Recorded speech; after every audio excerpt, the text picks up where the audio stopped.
Welcome to Take 5, your 5-minute inspirational message from Solid Rock Drogheda.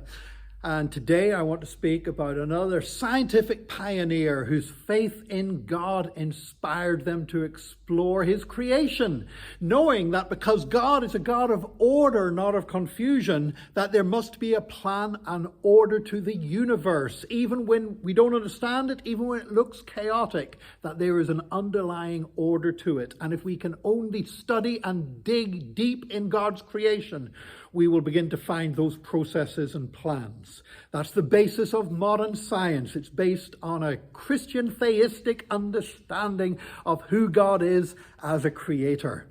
And one of the key figures was a chap called Galileo.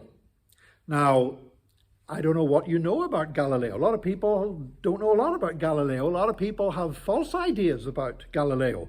If you didn't pay attention at all in history class at school, all you might know about Galileo is he's a name that appears in the Queen song, Bohemian Rhapsody. Galileo, Galileo, Galileo Figaro. However, it may be that you've heard a narrative that goes something like this, that Galileo was this brave atheist scientist who studied the skies and the heavens and was persecuted by the horrible church, and we'd be much better off without religion because religion hates science.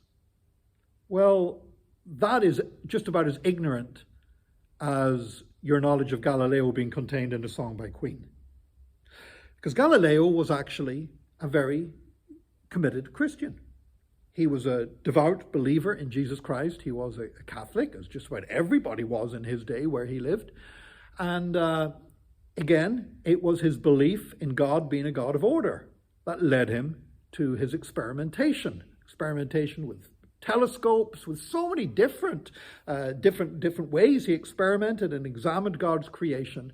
And of course, he reached the conclusion, which wasn't original with him. It was based on the writings of Nicholas Copernicus, who was a church canon, a clergyman in Poland.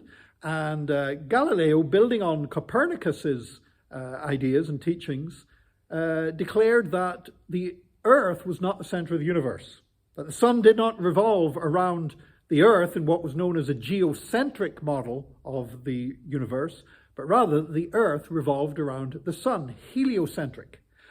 And he was encouraged in this research at first by the church. Now you've got to understand, at this stage, the church was also the scientific establishment of the day. Any scientific research that took place was basically taking place under the auspices of the church. Because to have the money to devote your time to scientific research, really the church was one of the few institutions that had the kind of money to be able to enable people to do that. And so the church was, at that time, the Catholic Church and the papacy was not just the religious authority for most countries in Europe, but it was also the scientific authority as well. And at first, Galileo was encouraged. He was actually very friendly with the Pope, and the church helped fund his research.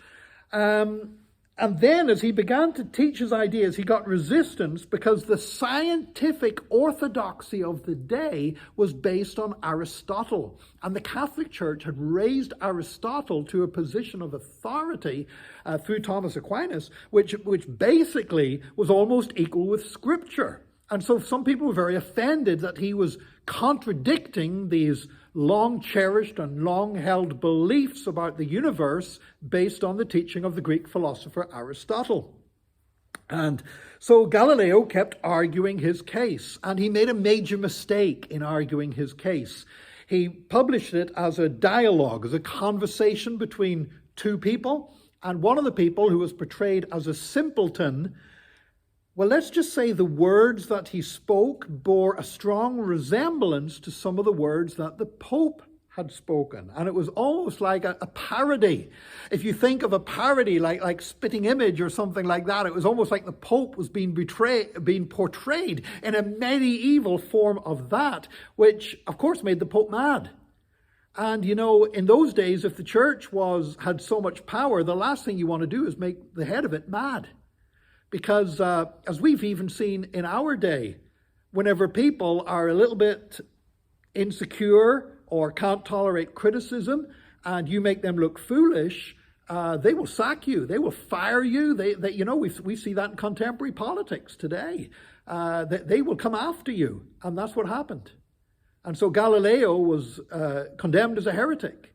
His ideas were rebuked, disowned by the church. And it was only he was, now some people think Galileo was thrown in jail or executed. He was under house arrest, which was certainly unjust for somebody who was simply trying to understand God's creation better, but unfortunately had not gone about it in the wisest way. Thankfully, the church could not prevent Galileo's ideas being proclaimed. And because of the Reformation, his writings were smuggled to Holland, and they were published there where the authority of the Pope did not reach, and therefore they became very popular. And today, much of the scientific advances that we enjoy, whether it be computers, GPS systems, space travel, air travel, whatever else, all owes a great debt to Galileo and his persistent study of God's creation. Now, what that tells me is this. We again need to be careful about mixing up our strong faith in Scripture with personal agendas, with hurt feelings, with other ideas that we might have picked up that maybe are not from Scripture. And we need to listen to God's people who are devoted to studying His creation. I don't believe that there is a conflict between religion and science, but I believe real science shows us more about what a wonderful creator God is, and real faith will encourage us to be more curious about the universe around us. May God bless you today. Thank God for Galileo. Think about him next time you look at the GPS on your phone or you're in your car. And join us again tomorrow for another Take 5, your 5-minute inspirational message from Solid Rock Drogheda.